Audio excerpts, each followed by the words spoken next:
हमारे साथ आज गाज़ियाबाद के वरिष्ठ नेता कांग्रेस पार्टी के लालमन सिंह हैं। लालमन सिंह ने पूर्व में मेयर का चुनाव भी फाइट किया है और अच्छे वोटों से इनकी मतलब जो है सबमिट रहे, लेकिन सवालिया निशान ये है कि जीत हार ये मैदान है चुनाव का। यहाँ जब दो पहलवान खड़े होंगे, चाहे वो कुश्ती का मैदान हो, तो हारेंगे, एक हारेगा एक जीतेगा। आज हम बात करते हैं किसान के मुद्दे को लेके और लालमन जी से हमारी बात। बट मैं ये पूछ रहा हूँ आपसे कि 26 जनवरी को जो किसानों की परेड, बहुत बड़ा एक तरीके से किसान आंदोलन छिड़ा हुआ है, उस पर आप क्या कहें? देखिए, हमारे देश के अंदर दो ही स्तंभ जो है, रक्षा और भरण पोषण, ये जीवन का महत्वपूर्ण अंग होता है।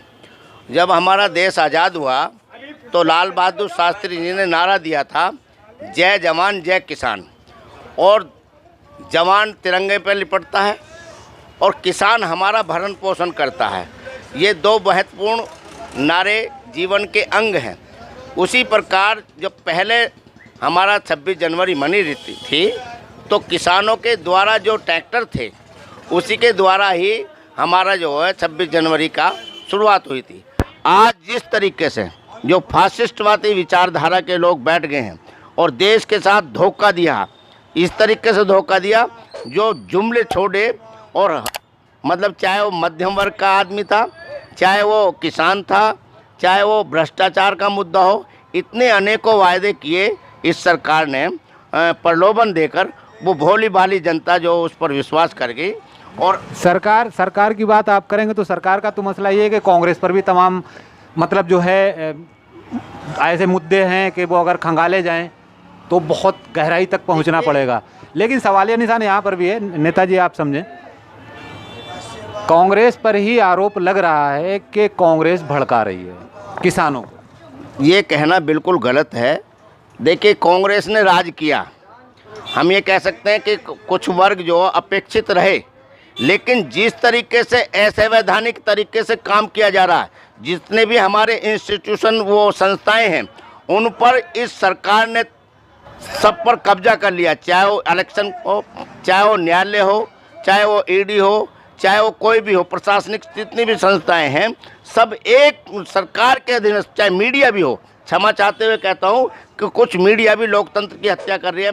और तमाम जो ये जो संस्थाएं थी, सब एक दूसरे की पूरक थी, और आज इनके तोता बनकर काम कर रहे हैं। ये लोकतंत्र के लिए सबसे खतरनाक है। दूसरी बात, मैं ये बात कहना चाहता हूँ, ये जो किसान कानून लाए हैं, ये उस काल में लाए हैं जिसमें कोरोना काल चल रहा था, हर आदमी अपने घर में था। उस टाइम ये सदन में जो है चोर दरवाजे से लाए, और ना तो स्टैंडिंग कमेटी के लिए दिया और ध्वनि से प्राप्त करके असंवैधानिक तरीके से, और तुरंत ही पास करके तुरंत ही जो राष्ट्रपति से अनुमति लेकर सिग्नेचर करा दिए, और सरकार ने तुरंत ही नोटिफिकेशन कर लिया। जिसका सरकार जब नोटिफिकेशन करती है उसका समीक्षा करना पड़ता है, उसके जो गलत है या पक्ष है विपक्ष है उसके दायरे में करके जो है उसका परीक्षण किया जाता है। लेकिन इस तानाशाह हठधर्मी सरकार ने ऐसा संविधान, ऐसी सरकार कभी नहीं आई जिस तरीके से ये लोग काम कर रहे हैं। ये जो कानून बनाया है किसान के लिए, सीधा का सीधा डेथ वो है, क्या नाम, वारंट है।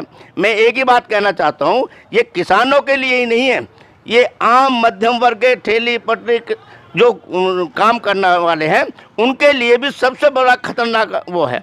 या आज जिस तरीके से आपने बाजार में देखा होगा कि एक व्यक्ति अपनी ठेली लगाकर भी परिवार का भरण पोषण कर सकता है, लेकिन ये कानून जब बन जाएगा तो बड़े आदमी ठेली नहीं दिखाई देगी। बड़े बड़े वॉलमार्ट और डीमार्ट जैसे मॉल होंगे, और वहाँ से हर चीज़, नमक से लेकर खाने से लेकर हर तरीके से लेकर जो चीज़ आपको प्राप्त करनी होगी, इनके मनमाफिक के दामों से खरीदना पड़ेगा, और वो हमारे लिए बहुत ही घातक है, गलत है।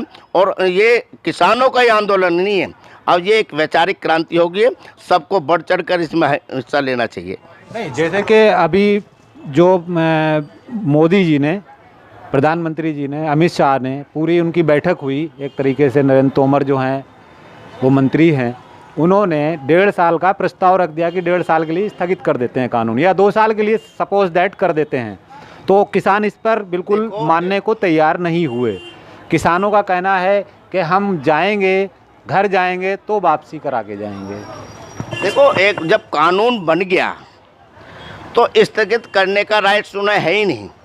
तो इसका मतलब आप इस जो कानून गलत बना, कानून गलत बना कुल मिला के, आप यही कहना चाह रहे हैं? बिल्कुल कानून गलत है, ये बिल्कुल कानून गलत है। इसमें जो किसानों का जो बात है उसको सरकार को मानना चाहिए। और अब ये जन क्रांति होगी है, चाहे उसमें कोई भी वर्ग का आदमी हो, इस कानून को भली भांति समझ चुका है। ये कानून सिर्फ कारपोरेट के लिए है और कारपोरेट कभी जनहित का काम नहीं करता, जन कल्याण का काम नहीं करता। वो सबसे बड़ा गरीब आदमी का खून पसीना की कमाई को करके अपनी गालों की लाली बढ़ाता है और किसान मजदूर को, किसान को खून पीने का काम करता है। ये कानून सबसे खतरनाक कानून है।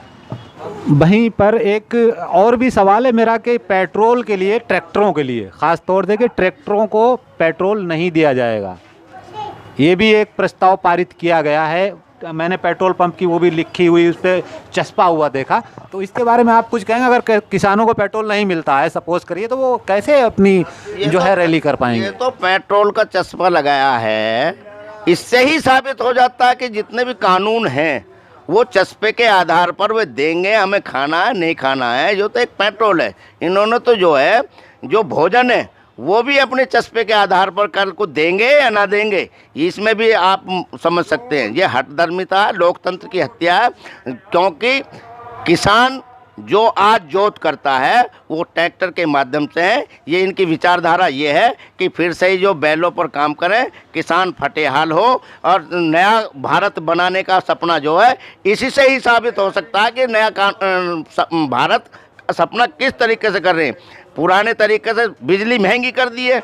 बिजली में जब आदमी के पास पैसा नहीं होगा तो दिया जलाएगा, जब आदमी के पास ट्रैक्टर का तेल देने के लिए नहीं होगा तो बैलों से होएगा। ये नए के चक्कर में वो प्राचीन जो इनकी फासिस्टवादी मनुवादी विचारधारा है उस पर देश में लागू करना चाहते हैं। इससे हमारे तमाम धर्म से हटकर, जाति से हटकर इस विचारधारा को समझना होगा और इसके खिलाफ, सरकार के खिलाफ इन चीज़ों पर बढ़ चढ़ के भागीदारी लेनी पड़ेगी, तभी इनकी हठधर्मिता और इनकी नींद जो तभी जागेगी। आपकी पार्टी तो खैर कर ही रही है प्रयास हर तरीके से, राहुल जी भी हैं, प्रियंका जी भी हैं, सभी हैं पार्टी में, तो अच्छे से वो सपोर्ट कर रहे हैं। लेकिन अब खुल के तो कोई आ नहीं सकता है क्योंकि ये आंदोलन किसान का है।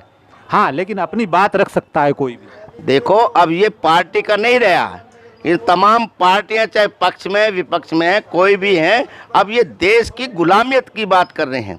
ये हठधर्मिता है। आप इन्होंने BSNL बेच दिया, रेल बेच दी, जिस पे भारतीय रेल लिखा हुआ रहता है उसका सबसे बड़ा अपमान तो तब होगा जब उस पर भारतीय रेल ना लिख कर अडानी रेल लिखा जाएगा।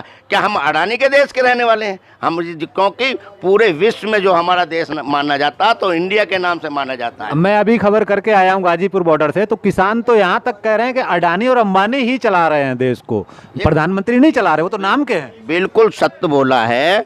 ये मनमोहन सिंह को गुलाम कहते थे और ये इसलिए कह रहे कि सोनिया जी के रिमोट से चल रहा है। सत्य में तो रिमोट से जो नरेंद्र मोदी जी चल रहे हैं, अडानी और अंबानी के रिमोट से चल रहे हैं। असली गुलाम तो ये है, असली उनका गुलाम है। उनका प्रोडक्ट जो है ये है कि आप देखोगे जब ये आया था तो तमाम हेलीकॉप्टर जो पूंजीपतियों के थे, तमाम पैसा जो आरक्षण में लगा वो पूंजीपतियों को लगा और उसके बदले में जो है ये देश दे रहा है। कहाँ कहता था ये कि मैं देश नहीं झुकने दूंगा, मैं देश नहीं बिकने दूंगा। आज से जो देश को बेचना, इसके बाप की संपत्ति थोड़ी है। जो हमला हुआ था, हाँ, उस पर भी आप कुछ अपने विचार? बिल्कुल, उससे भी देखिए अर्नब के जो चैट निकली है, ये तो देशद्रोह का मुकदमा लगना चाहिए। इनमें जो है 5 चीज का आती है। तो अर्नब वहां से तो मुंबई से तो आ गए, अब नोएडा छिपे हुए हैं कहीं, अब कहाँ छिपे हैं ये तो पता नहीं है।